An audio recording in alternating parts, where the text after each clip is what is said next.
کوئی خاتون تھی، بچے کی ولادت کے وقت لوگ اس کے گھر میں لے جاتے تھے، سمجھ لیں جس طرح آج کلینک ہوتے ہیں ڈاکٹروں کے، اس خاتون کے گھر میں 2 اکٹھے بچے پیدا ہوئے۔ اب ایک کے ہاں بیٹی ہے، دوسرے کے ہاں بیٹا ہے، تو حضرت علی المرتضیٰ شیر خدا کی بارگاہ میں فیصلہ آیا، حضور دونوں کہہ رہی ہیں بیٹا ہمارا ہے، فیصلہ کریں۔ ہر قاضی پریشان ہے، گواہ ہے کوئی نہیں، رات کا وقت ہے، کیسے فیصلہ کریں؟ تو حضرت علی کہنے لگے مشکل بات ہی کوئی نہیں، جب عورت کے ہاں ولادت ہوتی ہے تو اللہ تعالیٰ اس کے سینے میں دودھ بھی عطا کرتا ہے، فرمایا تھوڑا تھوڑا دودھ دونوں کا نکال کے تول لو، جس کا دودھ وزنی ہوگا بیٹا اس کا ہے۔ حضور یہ آپ نے کہاں سے فیصلہ کیا؟ فرمانے لگے قرآن پاک سے۔ کہا وہ کس طرح؟ فرمانے لگے اللہ نے قرآن میں بیٹے کا حصہ ہی ڈبل رکھا ہے، فرمایا لہذا جب بیٹا پیدا ہوتا ہے تو عورت کے دودھ میں طاقت بھی ڈبل ہوتی ہے، لہذا جا کے تول لو۔ لوگوں نے واقعی تولا اور آگے کہنے لگے وہ تو ہے نا کہ 25% زیادہ ہو، حضور ایسا نہیں ہوا، ڈبل ہی زیادہ ہے، آدھا وزن زیادہ ہے، یہ دیکھا ہے ہم نے۔ ایک موقع پر نبی پاک صلی اللہ تعالی علیہ وسلم نے ارادہ فرمایا کہ حضرت علی کو اپنا نائب بنا کے مدینہ منورہ میں چھوڑ کے جایا جائے۔ محبوب کریم علیہ السلام جب بھی تشریف لے جاتے تھے تو کسی ایک کو نائب بنا کر مدینہ منورہ میں چھوڑ جاتے۔ حضرت عبداللہ ابن مختوم رضی اللہ تعالیٰ عنہ کو بھی ایک دفعہ حضور چھوڑ کے گئے، تو ایک جنگ کے موقع پر محبوب نے حضرت علی شیر خدا سے کہا کہ آپ کو میں اپنا نائب بنا کے یہاں چھوڑ کے جاتا ہوں۔ یہاں لوگ جان چھڑاتے ہیں، کام کا جب وقت آتا ہے، میدان میں نکلنے کا وقت آتا ہے تو جان چھڑاتے ہیں، اور وہ کہتے ہیں کہ باقی سارے کام لے لو، جب وقت مشکل آئے تو پھر ہمیں کام نہ بتاؤ۔ اب مشکل وقت ہے، جہاد میں جانا ہے۔ حضرت مولا علی شیر خدا کرم اللہ تعالی وجہہ الکریم کو حضور نے فرمایا کہ اس دفعہ میرا ارادہ بنا ہے کہ تمہیں چھوڑ کے جاؤں۔ تو حضرت علی کو چھوڑ کے جایا جا رہا ہے، ان کو مدینے میں رہنا ہے، میدان میں نہیں جانا۔ عام آدمی کتنا پسند کرتا ہے کہ میں آرام سے رہوں گا، لیکن حضرت علی کو اتنا شوق تھا میدان جہاد کا، اتنی تڑپ تھی ان کے دل کے اندر کہ عرض کرنے لگے یا رسول اللہ صلی اللہ تعالی علیہ وسلم، رو پڑے، کہنے لگے حضور ساری دنیا میدان میں جہاد کرے گی اور میں یہاں عورتوں اور بچوں کے پاس رہوں گا، میں یہاں عورتوں اور بچوں کے بیچ وقت گزاروں، حضور مجھے لے کے جائیں۔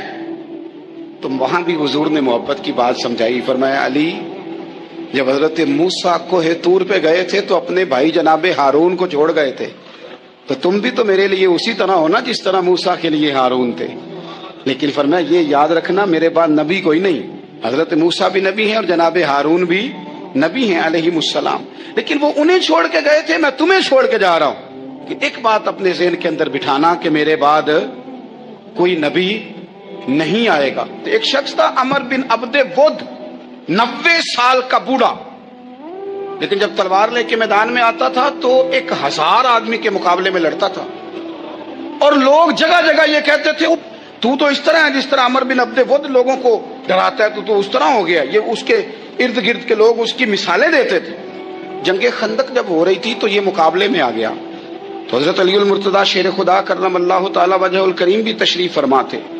اب پورے عرب کے اندر اس کے بارے میں یہ کہا جاتا تھا کہ اس سے نہ لڑو، وہ تو خونخوار ہے، وہ تو درندہ ہے، وہ تو جنگلی شیر کی طرح آتا ہے، وہ تو کاٹ کھانے کو دوڑتا ہے، اس سے کون لڑے؟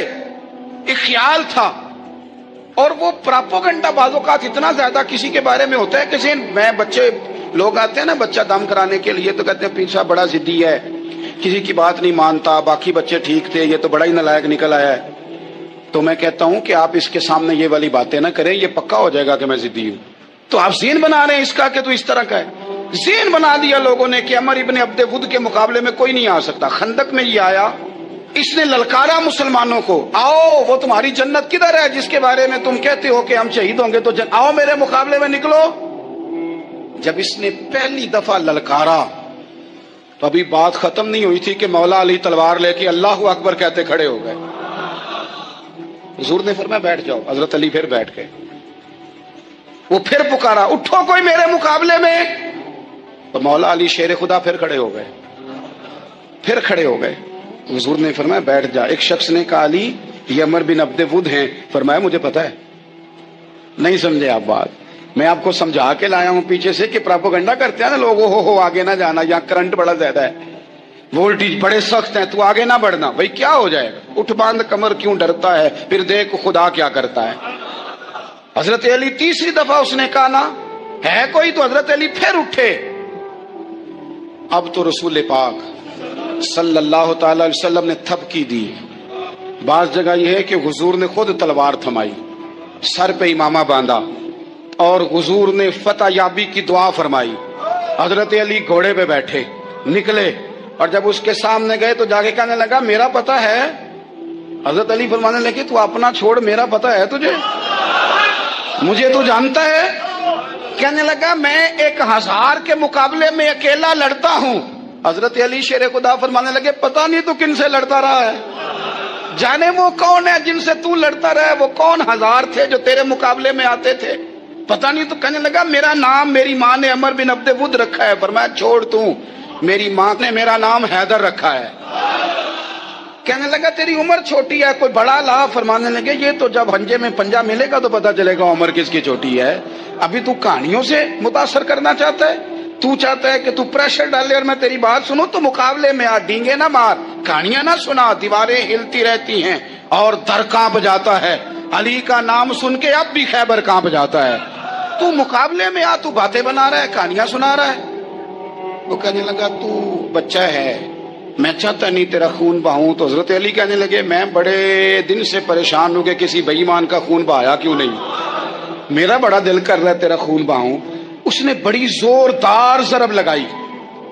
غصے میں اتنا پاگل ہوا، کیونکہ اس کے بارے میں معروف تھا کہ وحشی مزاج آدمی، اتنا سخت پاگل ہوا غصے میں، اس نے اپنے گھوڑے کے پیر کاٹ ڈالے. پہلے تلوار گھوڑے کو دے ماری، اس کو کاٹ کے دوڑا. یہ کیوں کرتے تھے لوگ؟ عرب کے لوگ اس وقت یہ کام کرتے تھے کہ ہم نے گھوڑا ہی مار ڈالا ہے تاکہ ہم بھاگ نہ سکیں. کہتے ہیں نا کشتیاں جلا دی ہیں کہ اب واپس جانے کا راستہ ہی بند ہو جائے. گھوڑے کے پیر کاٹ ڈالے کہ بھاگنا نہیں. اور بڑی زور سے اس نے ضرب لگائی حضرت علی پر. حضرت علی نے جب روکی تو وہ ڈھال ٹوٹ گئی حضرت مولا علی، اور آپ کے امامے کو اس کی تلوار بھی لگی. آپ نے فرمایا دکھا لیا تو نے زور، اب میری باری ہے. حضرت مولا علی شیر خدا کا قد بظاہر چھوٹا تھا. صحابہ کہتے ہیں ہم دور سے دیکھ رہے تھے، اللہ اکبر کہہ کے تھوڑا سا زمین سے وہ اٹھے، تھوڑا سا اٹھے، اور پھر دوبارہ نہیں انہیں تلوار چلانی پڑی. ایک ہی ضرب لگائی اور اس کے 2 ٹکڑے کر کے اسے زمین پہ پھینک دیا. تو عزیز دوست آپ یاد رکھیں گے اس بات کو کہ اپنی زندگی کے اندر مروب ہونا چھوڑ دیں. روب میں تاتاریوں نے مسلمانوں کو مروب کر لیا تھا، روب ڈال لیا تھا کہ ہم بہت بڑے لوگ ہیں. یہی آج ہمارے ساتھ بہت سارے لوگ کرتے ہیں، دلوں میں روب آ جاتا ہے، امیر رشتہ دار کا، فلانے کا فلانے کا، پھر وہ جو مرضی کرتا ہے. تاتاریوں کی ایک بی بی وہ کیا کرتی، وہ 9-10 مسلمان نوجوانوں کو سڑک پہ کھڑا کر جاتی، کہتی ادھر کھڑے ہونا، میرے آنے تک ہلنا نہ.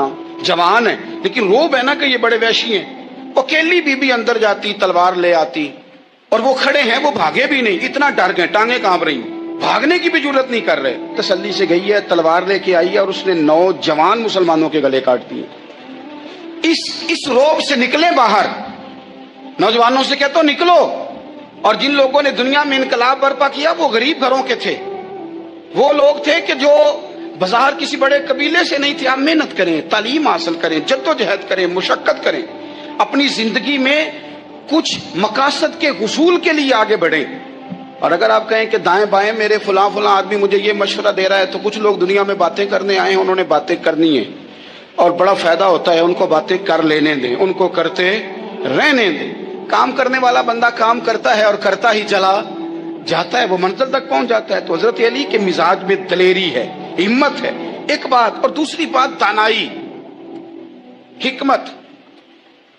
یہ جو ہمارے فیصلے نا جذباتی، اور جناب آج فلانے نے یہ کہہ دیا تو میرا پروگرام یہ بن گیا، تو پھر کل کسی نے اور کچھ کہہ دیا تو میرا پلان اور بن گیا. میں سب سے زیادہ ان لوگوں کے حق میں پریشان ہوتا ہوں جو سویرے کچھ اور کہتے ہیں، دوپہر کو کچھ اور کہتے ہیں، شام کو کچھ اور کہتے ہیں. بھئی آپ کا کوئی نظریہ ہونا چاہیے، کوئی ویژن ہونا چاہیے زندگی میں، آپ کے اندر کوئی حکمت اور دانائی ہونی چاہیے. اس کے لیے کیا کرنے کی ضرورت ہوتی ہے؟ اس کے لیے ضرورت ہوتی ہے کہ آپ کا ذہن ایک طرف ہو.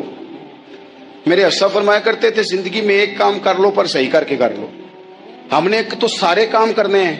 آج کل ہر بندہ صحافی ہے، ہر بندہ تجزیہ نگار ہے، ہر بندہ سیاستدان ہے، ہر بندہ ہی مفتی ہے، ہر بندہ ہی جناب واعظ ہے، ہر بندے کے پاس ہی کچھ مسئلے. اس کا نقصان یہ ہے کہ کسی کے پاس بھی کچھ نہیں.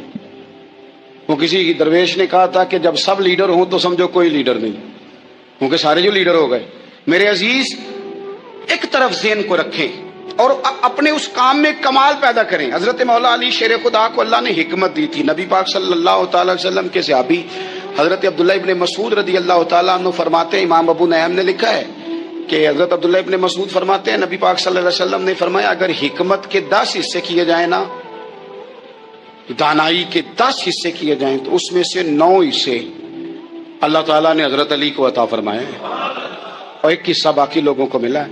دانا تھے، معاملہ فہم تھے۔ کچھ بندے بڑے منافق قسم کے تھے تو حضرت علی اذان ہو گئی تو وہ حضرت مولا علی شیر خدا کے پاس آ گیا، اذان ہو گئی، حضرت علی نے جماعت کرانی، ان کا خیال تھا کہ آج ہم نے جماعت لیٹ کرانی ہے کسی طریقے سے۔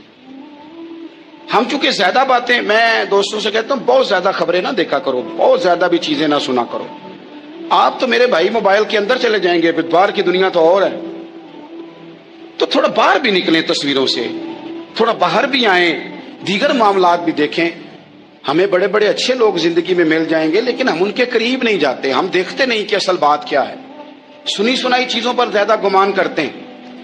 اب حضرت علی چونکہ بڑے دانا تھے، مصلے پہ بڑھ رہے ہیں، جماعت کھڑی کرنی، اللہ اکبر کہہ رہے ہیں، بندوں کا خیال تھا نماز لیٹ کرانی ہے، نے فٹافٹ حضرت علی سے کہا کہ حضور ذرا وہ جانور تو بتائیے گا کتنے ہیں جو انڈے دیتے ہیں، اور ذرا وہ بھی بتائیے گا جو بچے دیتے ہیں۔ یہ اب کتنے کو بندہ جانور گنے، آہستہ آہستہ بندہ شمار کرے، ہو بکری جو ہے وہ بچہ دیتی ہے، مرغی انڈا دیتی ہے، اور گائے جو ہے وہ بچہ دیتی ہے، اور بطخ جو ہے وہ انڈا دیتی ہے، بندہ تو یہ گننے لگ جائے۔ تو حضرت علی شیر خدا یہاں ہاتھ ہیں، فرمانے لگے گھر جا کے گن لینا، موٹی سی بات بتاتا ہوں، جن جانوروں کے کان باہر ہوتے ہیں وہ بچے دیتے ہیں، جن کے اندر ہوتے ہیں وہ انڈے دیتے ہیں۔ اللہ اکبر، نماز کی نیت باندھ لی تم گننا گھر جا کے۔ موٹی سی بات بتا دیتا ہوں، وہ صاحب کہتے ہیں میں حضرت علی رضی اللہ تعالیٰ عنہ کو الجھانے آیا تھا، میں خود بڑا الجھ گیا، یہ کیا ماجرا ہے، کیا معمہ ہے کہ 2 فکروں میں انہوں نے بات کو سمیٹا اور کمال کر دی۔ کہنے لگے گھر جا کے گننا، یہاں ٹائم نہیں، نماز کا وقت ہے، بس جن کے کان اندر ہے نا وہ انڈے دیتے ہیں، اور جن کے باہر ہیں وہ جا کے حساب کرنا۔ آپ ڈھونڈ لیں، تلاش کر لیں، چلے جائیں ماہرین کے پاس، پر شیر خدا شیر ہی ہے۔ حضرت مولا علی کے جملوں میں کمال ہے، ان کی دانائی، ان کا تدبر، ان کی حکمت، ان کا فہم، ان کی فراست، ان کا کمال۔ ایک شخص بڑی دور سے آیا، اس نے کہا حضور مجھے نا لمبی باتیں یاد نہیں رہتی، 2 باتیں بس بتا دیں میں عمل کروں تو زندگی بن جائے، 2 باتیں۔ تو حضرت علی فرمانے لگے لمبی امیدیں نہ لگانا، لمبی امیدیں نہ لگانا، موت کا پتہ نہیں کب آ جائے۔ منصوبہ بندی ضرور کرنا آنے والی نسلوں کے لیے، اپنی ذات کے لیے لمبی امیدیں نہ باندھنا، یہ بھی کر لوں گا، یہ بھی کر لوں گا۔ ہم ریٹائر نہیں ہوتے زندگی بھر، پلان پہ پلان، پلان پہ پلان۔ تو اگر ہم پلان کر رہے ہوتے ہیں تو جو ہمارے نیچے ہوتے ہیں وہ ہمیں ریٹائر کرنے کا پلان کر رہے ہوتے ہیں۔ اولادیں تک والدین کو کمزور کرنے کے در پہ ہوتی ہیں کہ اب یہ ہٹے تو ہماری باری آئے۔ حضرت علی فرمانے لگے 2 کام، ایک تو لمبی امید نہ باندھنا، اور دوسرا فرمایا اپنے نفس کی خواہش کی پیروی سے بچنا۔ دنیا میں رسوا وہ لوگ ہو جاتے ہیں جو اپنے نفس کی خواہش کی پیروی کرتے ہیں، وہ بزدل ہو جاتے ہیں جو خواہشات نفسانی کے پیچھے بھاگتے ہیں، یہ کام نہ کرنا۔ امام راضی کہتے ہیں کہ سیدہ فاطمہ الزہرا رضی اللہ تعالی عنہا کے دونوں شہزادے حسنین کریمین بیمار ہو گئے تو سیدہ نے منت مانگی کہ بچوں کو شفا ہوگی تو 3 روزے رکھوں گی۔ شفا ہو گئی، روزے بھی رکھ لیے۔ اور جب مولا علی شیر خدا روزہ رکھنے کے لیے بیدار ہوئے، سیدہ فاطمہ الزہرا بیدار ہوئی تو امام حسن اور حسین بھی اٹھ گئے، 7-8 سال کی عمر، اماں جی ہم نے بھی رکھنا ہے۔ صبح کھجور اور دودھ سے روزہ رکھ لیا گیا۔ عین افطاری کے وقت مولا علی کہتے ہیں فاقے چل رہے تھے، کہیں سے میں جوں لایا تھوڑے سے، سیدہ فاطمہ الزہرا نے پیس کر روٹیاں پکائیں۔ وہ وقت جو بڑا مشکل ہوتا ہے افطار کا، کہتے ہیں اس وقت جب کھانے کے لیے بالکل ہاتھ آگے بڑھنے لگے اور امید تھی کہ ابھی سیدنا بلال اللہ اکبر کہیں گے تو روزہ کھلے گا، لیکن ابھی چند ہی منٹ رہتے تھے کہ دروازے پر ایک فقیر نے صدا دی، کہنے لگا سارے مدینے کے دروازے کھٹکھٹا آیا ہوں، قحط ہے، فاقہ ہے، اے رسول اللہ کے خاندان والو، میں یتیم ہوں، کسی نے بتایا ہے کہ اور کوئی دروازہ کھلے نہ کھلے سیدہ کا دروازہ تیرے لیے ضرور کھلے گا، کیا یتیم کو روٹی ملے گی؟ تو حضرت مولا علی نے بچوں کی طرف دیکھا ہی تھا کہ امام حسن ساری روٹیاں جا کے دروازے پہ دے آئے، کھجور اور پانی سے افطار ہو گیا۔ صبح پھر کھجور اور دودھ سے روزہ رکھا۔ امام راضی کہتے ہیں عین وہ وقت جب افطار کا ٹائم آیا تو پھر دروازے پہ کسی نے صدا دی، کہا رسول اللہ کے خاندان والوں میں مسکین ہوں، رات سے روٹی کھائی ہے، نہ صبح کھا سکا نہ دوپہر، کسی نے بتایا ہے کہ اس دروازے سے خالی کوئی نہیں جاتا۔ امام حسن نے پھر سارا لنگر اٹھایا اور پھر جا کے دے دیا۔ تیسرا دن پھر ہوا، مجھے لگتا ہے جب افطار کا ٹائم آیا ہوگا نا تو یہ خود ہی سارے دروازے پہ دیکھتے ہوں گے، یہ کوئی آیا نہیں لینے والا ابھی تک۔ لگتا ہے کہ نظریں دروازے پہ تھیں۔ عین افطار کے وقت 3 روٹیاں جب جاؤں کی پک کے آئی تو ایک بھکاری نے صدا دی، کہنے لگا میں قیدی ہوں، آج ہی قید سے رہائی ملی ہے، پہلے دن کسی کے دروازے پہ صدا ملی ہے، دی ہے روٹی ملے گی۔ امام حسن وہ کھانا دے کے واپس لوٹے، کھجور اور پانی سے افطار ہوا، اور جیسے ہی مسجد نبوی میں تینوں باپ بیٹا نماز پڑھنے گئے تو مولا علی کہتے مجھے بتانا نہیں پڑا، رسول کریم نے میری طرف دیکھ کے فرمایا علی تیرا، فاطمہ کا، حسن اور حسین کا 3 دن والا عمل خدا کو بھی بڑا پسند آیا ہے اور محمد مصطفیٰ کو بھی بڑا پسند آیا ہے، بڑا پسندیدہ عمل۔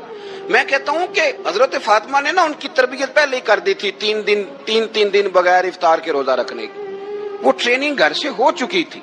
اب میدان کربلا میں 3 دن بھوکا پیاسا رہنا ان کے لیے مشکل نہیں تھا۔ حضرت جناب سیدہ زینب بنت ابی رافع کہتی ہیں کہ سیدہ فاطمہ الزہرا نا ایک دن اپنے دونوں شہزادوں کو لے کے، جب حضور کی طبیعت مبارک بظاہر علیل تھی جس میں حضور کا وصال ہوا، دونوں شہزادے لے کے سیدہ فاطمہ نبی کریم کی بارگاہ میں گئی، کہنے لگی یا رسول اللہ میرے بچوں کو کچھ دیجئے سیدہ پاک۔ تو حضور اٹھ کے بیٹھ گئے، اس کندھے سے امام حسن کو لگایا اور اس سے امام حسین کو لگایا اور فرمایا فاطمہ یہ جو میرا حسن ہے نا اس کو میں اپنی ہیبت اور سرداری دیتا ہوں، اور فرمایا یہ جو میرا حسین ہے نا حسین کو میں اپنی جرت اور سخاوت دیتا ہوں، میرا حسین جرت مند ہوگا اور سخی ہوگا۔ داتا گانج بخش علی حجویری، امام الاولیاء، سید الاصفیاء، داتا صاحب کشف المعجوب میں فرماتے ہیں ایک دن نا امام حسین کے پاس ایک شخص آیا بڑی دور سے کچھ مانگنے، کہا حضور کچھ دیجئے۔ وہ شخص کہتا ہے کہ میرا ظرف یہ تھا کہ 4-5 دینار ملیں گے، تو امام حسین فرمانے لگے تھوڑی دیر بیٹھ جا، رزق آ رہا ہے۔ تو امام حسین کو حکومت وقت کی طرف سے نا 5 تھیلیاں ملی، جس میں ایک تھیلی میں 500 اشرفیاں تھیں، 5 تھیلیاں آئیں، لیکن اس کو آنے میں نا ذرا دیر ہو گئی۔ وہ 5 تھیلیاں جب آئی نا تو امام حسین اس کی طرف 5 تھیلیاں بڑھا کے نا، ذرا دیکھنا میری طرف غور سے، 5 تھیلیاں بڑھا کے نا تو فرمانے لگے میاں جتنا تجھے انتظار کرایا نا اتنی ہم تیری حاجت پوری نہیں کر سکے، تو یہ نہ محسوس کرنا کہ حسین کے دروازے پہ بیٹھا بھی رہا ہوں تو ملا کیا ہے، یہ نہ محسوس کرنا۔ وہ شخص کہتا ہے جب میں نے وہ تھیلیاں کھولی اور پھر میری نظر امام حسین پہ پڑی تو میرے اندر سے آواز آئی اگر حسین ابن علی اتنے سخی ہیں تو محمد عربی کتنے سخی ہوں۔ اگر یہ معیار ان کا ہے، ان کا یہ معیار ہے، اور خود بھیک دیں خود ہی کہیں منگتے کا بھلا ہو، خود کہنے لگے جتنا انتظار کرایا ہے اتنی تیری مدد کر سکے۔ یہ سخاوت کا معیار تھا، یہ طریقہ تھا۔ ایک دفعہ سیدنا امام حسین رضی اللہ تعالیٰ عنہ کے گھر کے اندر نا 5000 دینار آئے، مسجد میں تھے، آپ کو 5000 دینار ملے تو امام زین العابدین کہتے ہیں کہ مسجد سے لے کر گھر آنے تک امام حسین نے 5000 اللہ کے رستے میں خیرات کر دی۔ فرماتے میں نے کہا ابا جی 5 دینار کی گھر میں ضرورت تھی، مالاں والے سخی نہیں ہوندے تے سخیاں کول مال نہیں ہوندا، ایتھے اوتھے دوویں جہانی سخی کنگال نہیں ہوندا۔ کہا ابا جی 5 دینار کی گھر میں ضرورت تھی، تو کہتے ہیں مجھے فرمانے لگے بیٹا یہ جن کو میں نے دیا ہے نا یہ گھر کے لیے ہی دیا ہے، یہ گھر کے لیے ہی دیا ہے، جن کو دیا ہے تمہارا کیا خیال ہے یہ باہر خرچ ہوا ہے، یہ گھر کے لیے ہی ہے۔ اس لیے کہ جب انسان دوسروں پر شفقت کرتا ہے تو اللہ اس کے گھر پہ رحمت فرماتا ہے۔ امام حسین کے مزاج میں پہلی بات میں نے ذوق عبادت کی عرض کی، دوسری بات عرض کر رہا ہوں کہ صحابہ حضرت اسامہ بن زید بڑے پیارے ہیں میرے نبی کریم کے، بڑے پیارے۔ حضرت اسامہ بن زید کے بارے میں سیدہ عائشہ صدیقہ فرماتی ہیں ان کے ناک سے اگر رینٹ نکلتی تھی تو اللہ کے رسول اپنے دستے مبارک سے صاف کر دیتے تھے، اور سرکار فرماتے تھے کہ اگر اسامہ لڑکی ہوتا نا، ان کے غلام کے بیٹے تھے حضرت زید بن عامر، اگر یہ لڑکی ہوتا میں اسے زیور پہناتا۔ بڑے پیارے تھے، لیکن جب ان کا آخری وقت آیا نا تو 60,000 دینار کا قرضہ تھا، رشتہ داروں سے کہا، دوستوں سے کہا، یاروں سے کہا، پر قرض ادا نہیں ہو رہا تھا۔ حضرت اسامہ بن زید کہتے ہیں بڑا پریشان تھا۔ جب حد ہو گئی نا تو حضرت اسامہ بن زید فرمانے لگے جاؤ کوئی حسین ابن علی کو خبر کرو، ان سے کہو میں نا غلام ہوں آپ کے نانا کا، مقروض دنیا سے چلا گیا تو کیا بنے گا۔ امام حسین کو خبر ملی تو دوڑے آئے۔ لاجپال اس پیر کو نہیں کہتے جو تگڑا نذرانہ لے کے تو ماتھا چوم لے، لاجپال تو اس کو کہتے ہیں کہ جب ضرورت پڑے تو وہ سر پہ موجود ہو۔ حضرت سیدنا امام حسین تشریف لائے تو جناب اسامہ بن زید رو پڑے، کہنے لگے حضور میں نے نا غلامی کی ہے آپ کے نانا کی، اور اس غلامی پہ ناز ہے، اب 60,000 دینار کا قرضہ لے کے دنیا سے جاؤں گا تو میری قبر پہ بوجھ رہے گا۔ امام حسین خادم کو بھی کہہ سکتے تھے جاؤ گھر پیسے پڑے ہیں لے آؤ، امام حسین خود گئے، چادر اوڑھ کے تو اس کی اوٹ میں بکل میں 60,000 دینار چھپا کے لائے اور جناب اسامہ بن زید کے سامنے رکھ کے کہنے لگے اسامہ یار پیسے رات کو ہی آئے تھے، میں سوچ رہا تھا مجھے تو ضرورت نہیں، اللہ نے کس کا نصیب میرے گھر میں بھیج دیا ہے، مجھے تو حاجت ہی نہیں تھی، اب پتہ چلا پیسے تیرے تھے، اللہ نے حسین کی ڈیوٹی لگائی ہے کہ جا کے دے آ۔ حضرت اسامہ بن زید رو پڑے، فرمانے لگے اللہ آپ کو بہترین صلہ عطا فرمائے۔ امام بڑا ہی پیار کرتے تھے، گھوڑے پہ جا رہے تھے، کچھ فقیر غریب لوگ بیٹھ کے روٹی کھا رہے تھے، کہاں رہے تھے؟ سڑک کے کنارے۔ تو امام زین العابدین فرماتے ہیں کہ جب امام حسین گزرے تو انہوں نے آواز دی حضور دل کرتا ہے ہمارے ساتھ بیٹھ کے روٹی کھائیں۔ کائنات کے مالک و مختار کے نواسے اور دنیا کے سب سے بڑے شہزادے گھوڑے سے اترے اور غریبوں کے ساتھ سڑک پہ بیٹھ گئے، روٹی کھانے لگے اور دیر تک کھاتے رہے، اور جب فارغ ہو گئے تو فرمانے لگے کھانے کی ضرورت بھی نہیں تھی، حاجت بھی نہیں تھی، پر تم نے آواز دی تو دل رکھنے کو بیٹھ گیا تھا، اگر اجازت دے تو چلا جاؤں۔ یہ مزاج تھا، یہ طبیعت تھی۔ آپ کے ایک بھائی ہیں چھوٹے، حضرت محمد بن حنفیہ نام ہے، حضرت مولا علی شیر خدا رضی اللہ تعالیٰ عنہ کی دوسری بیوی سے۔ ایک دن حضرت امام حسین ان کے گھر میں بیٹھے تھے تو کسی بات میں نا اختلاف رائے ہو گیا، تو امام علی مقام ناراض ہو گئے، فرمایا آج کے بعد تیرے گھر نہیں آؤں گا، رومال اٹھایا چلے گئے۔ لوگوں نے حضرت محمد بن حنفیہ رضی اللہ تعالیٰ عنہ سے کہا حسین تو ناراض ہو گئے، کبھی نہیں آئیں گے۔ آپ فرمانے لگے بھائی تمہارا ہے کہ میرا؟ جی بھائی تو آپ کے ہیں۔ فرمایا اگر کہو تو چند منٹوں میں حسین واپس آئے۔ جناب ناراضگی ہو گئی ہے۔ فرمایا ناراضگی ہوئی ہے پر میں اس کے دل کی نرمی کو تو جانتا ہوں، اس کے مزاج کے اندر جو محبت ہے اس سے تو ابھی آئے۔ کہ جناب وہ کیسے؟ فرمانے لگے دیکھنا ذرا۔ تو امام حسین نے خط لکھا، حضرت محمد بن حنفیہ نے رکا لکھا، کہنے لگے حسین میرے باپ کا نام بھی علی ہے اور آپ کے باپ کا نام بھی علی ہے، پر ایک فضیلت ایسی ہے جس میں آپ کا مقابلہ نہیں کر سکتا، وہ یہ ہے کہ آپ سیدہ فاطمہ الزہرا کے لال ہیں، اب محمد مصطفیٰ علیہ السلام کے نواسے ہیں۔ کہنے لگے بھائی جان آپ نے نانا جان کی وہ حدیث تو سنی ہوگی کہ دو لوگ ناراض ہو جائیں تو جو صلح پہلے کرے جنت میں پہلے جائے گا۔ فرمانے لگے دل میرا کر رہا تھا کہ پہلے صلح کر لوں، لیکن پھر بڑے بھائی کو پشت کروں گا جنت میں جاتے ہوئے، یہ بھی تو بے ادبی ہے نا۔ اب خط میں نے لکھ دیا ہے، آپ کا جو ارادہ ہو۔ امام حسین نے خط پڑھا تو آنکھوں میں آنسو آ گئے، پھر سے رومال اٹھایا۔ بچے پوچھنے لگے کہاں جا رہے ہیں؟ کہا بھائی کے گھر جا رہا ہوں۔ کہا آپ تو ناراض تھے؟ فرمایا تھا ناراض پر ہے تو میرا بھائی نا، ہو گئی بات ختم۔ بڑی دل میں نرمی، طبیعت میں سوز، لہجے میں گداز۔ حضرت امیر معاویہ رضی اللہ تعالیٰ عنہ نے ایک شخص کو بھیجا مدینہ منورہ شام سے، تو اس نے کہا میں نے امام حسین سے ملنا ہے، تعارف کیا ہے؟ جناب امیر معاویہ فرمانے لگے مسجد نبوی میں جانا جس کے گرد لوگ سب سے زیادہ ادب سے بیٹھے ہوں اور جس کی باتیں سب سے زیادہ میٹھی ہوں اور جس کی نظریں سب سے زیادہ جھکی ہوں اور جس کے چہرے پر تمہیں سب سے زیادہ وقار نظر آئے وہی علی کے بیٹے حسین ہوں گے۔ جو سب سے زیادہ تمہیں وہاں ماحول کے اندر جو شخص نظر آئے پوچھنے کی ضرورت نہیں پڑے گی۔ وہ شخص کہتا میں مدینے آیا تو میں نے واقعی ایک شخص کو دیکھا، شہد کے گرد مکھیوں کا اتنا ہجوم نہیں ہوتا جتنا امام حسین کے گرد رسول اللہ کے غلاموں کا ہجوم تھا، لیکن نظریں جھکی ہوئی، باتیں میٹھی، لہجہ گداز گداز، لفظوں میں رانائی، اور لوگ کئی باتیں پوچھتے تو علی کے صاحبزادے ایک کا جملہ بولتے تو لگتا یہ کہ وہ جملہ سیدھا دل میں اترتا چلا جاتا ہے. امام علی مقام کے کردار میں نا کچھ باتیں بڑی زیادہ تھیں، بہت زیادہ تھیں، بڑا حسن تھا. ایک بات تو یہ تھی امام حسین رضی اللہ تعالیٰ عنہ کا علم و فضل بڑا کمال کا تھا. ایک دفعہ صحابہ میں مسئلہ بن گیا کہ بچہ پیدا ہوتا ہے تو اس کا وظیفہ کیسے لگانا ہے. امام حسین کا علم و فضل بتا رہا ہوں، علم و فضل. تو بات بڑی پیچیدہ ہو گئی. حضرت عبداللہ ابن زبیر کے پاس لوگ آئے، کہنے لگے کہ آپ بڑے صاحب علم و فضل ہیں، آپ نے حضور علیہ الصلوۃ والسلام کے ساتھ وقت گزارا ہے، تو مسئلے کو حل کریں کہ بچہ پیدا ہونے کے بعد حکومت اگر وظیفہ لگائے گی تو کب لگائے گی.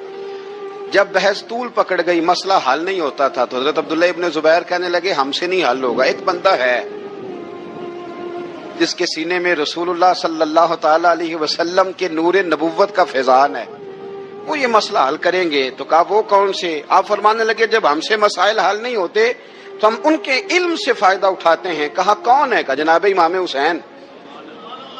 تو لوگ حضرت امام حسین کے پاس گئے، کہ حضرت یہ ایک مسئلہ الجھ گیا ہے کہ بچہ پیدا ہو تو وظیفہ کب لگانا ہے. فرمایا الجھنے والی بات ہی کوئی نہیں، پیدا ہونے کے بعد جب وہ پہلی دفعہ آواز نکالے تو اس کا وظیفہ لگا دو.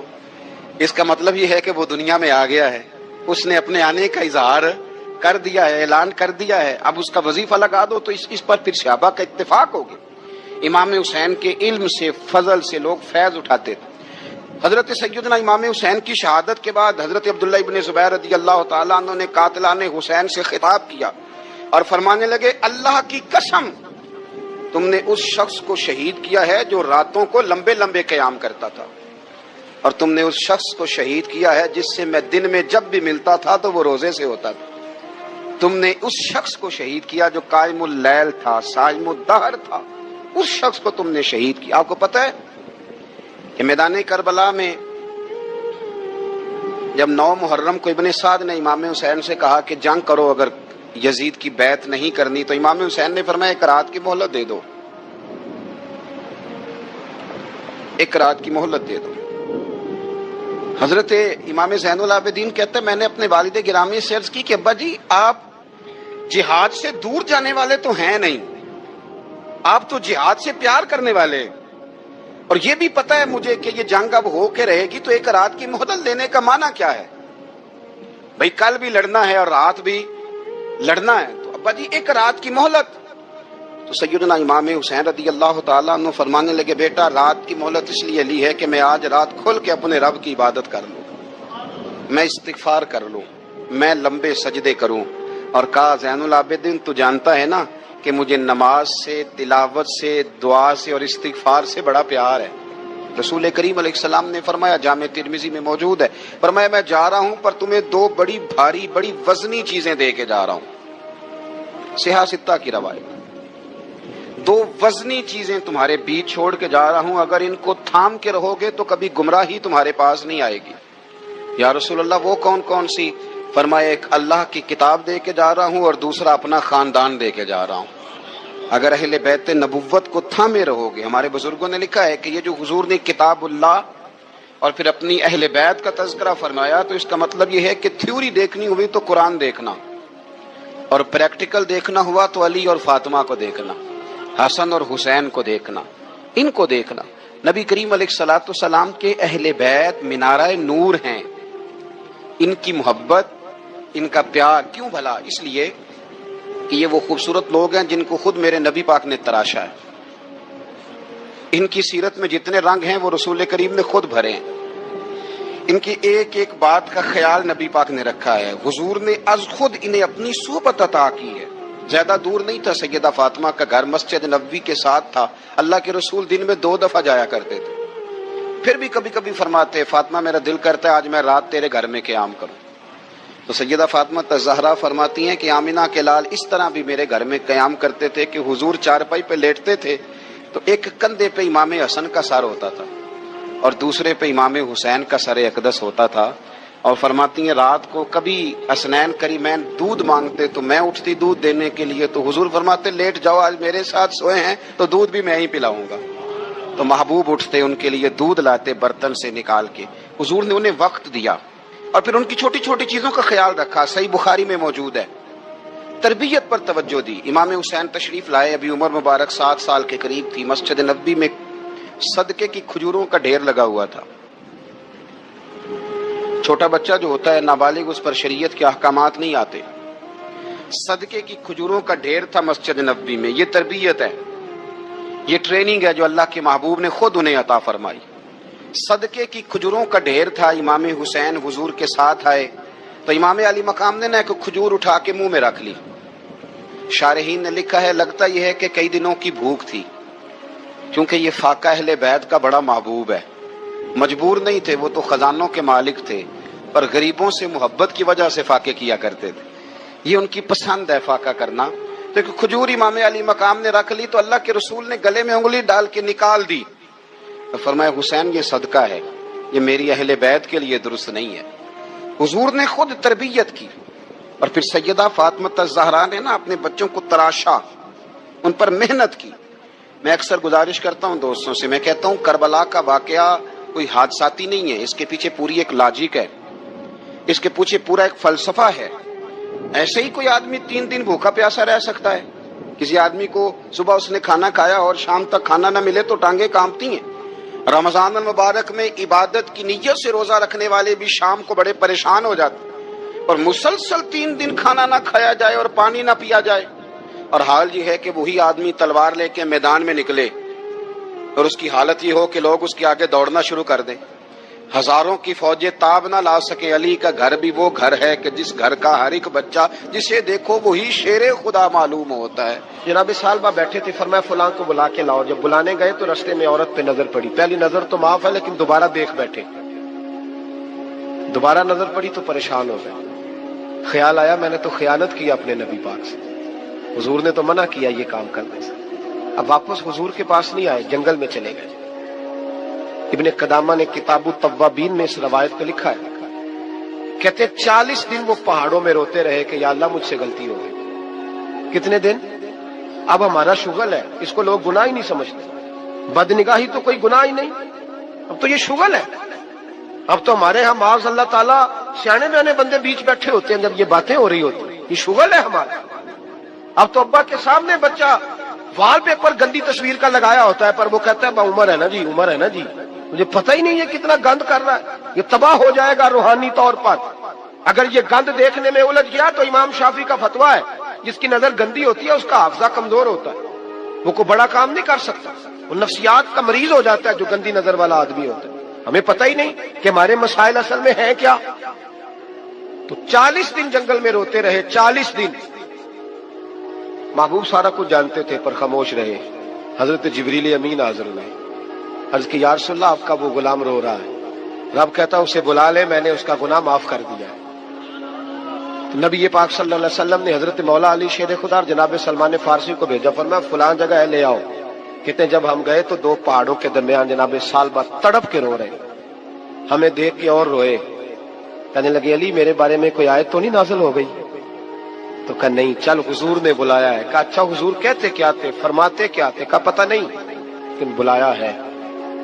کہتے جب ہمارے ساتھ چلنے لگے مسجد نبوی قریب آئی تو کہنے لگے علی بہت بڑا گناہ کر بیٹھا ہوں, نظریں میلی ہو گئی, وضو نہیں آنکھوں کا, مجھے ڈائریکٹ نہ لے کے جاؤ حضور کے پاس.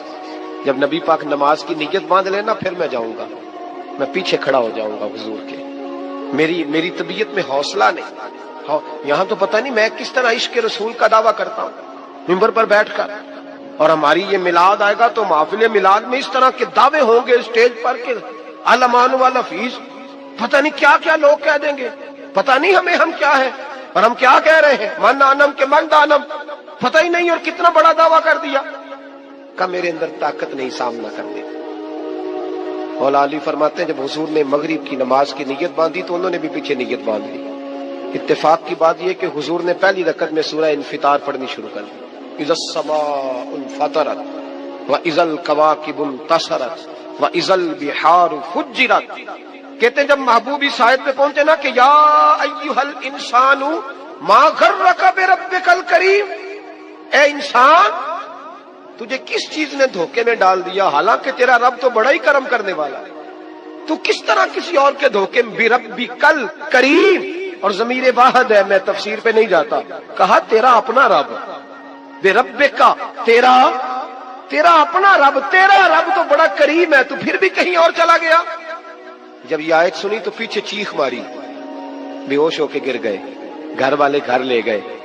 نماز مکمل ہوئی تو حضور نے فرمایا کیا ہوا؟ عرض کی حضور وہ تو رو پڑے تھے. گھر لے گئے. محبوب پیچھے گئے تو بے سدھ پڑے، تیز بخار ہو گیا. نبی کریم سرہانے بیٹھے اور ان کی گردن کو اٹھا کر سر کو گود میں رکھا، اور جب بالوں میں دستے مبارک پھیرا تو آنکھیں کھول دی اور جھٹ سے اپنا سر زمین پہ رکھ کے کہنے لگے حضور میں اس قابل نہیں کہ آپ کی گود میں میرا سارا ہے، اس قابل نہیں، بڑا مجرم. تو محبوب نے فرمایا تجھے مبارک ہو، رب نے تجھے معاف کر دیا ہے، اللہ بھی راضی ہے، میں بھی راضی ہوں. اب حضور کے قدموں کے قریب آئے تو کہنے لگے حضور آپ راضی ہیں؟ کہا راضی ہوں. فرمایا پھر میرے لیے دعا کریں، اللہ اسی رضا میں مجھے قبول کر لے. بس یہ بات ہوئی تھی، انہوں نے کلمہ پڑھا تو روح پرواز کر گئی. پرواز میرے بھائی احساس پیدا کر. یاد رکھیں اگر روحانی زندگی صحیح نہیں نہ ہوگی، یاد رکھ لیں کسی کا کوئی نقصان نہیں، سارے سکون سے سو جائیں گے، آپ نہیں سو پائیں گے. اگر آپ کے ضمیر پہ بوجھ رہیں گے نا تو سارے لوگ رمضان میں 4 قرآن پاک ختم کریں گے، آپ 10 پارے بھی نہیں پڑھ پائیں گے.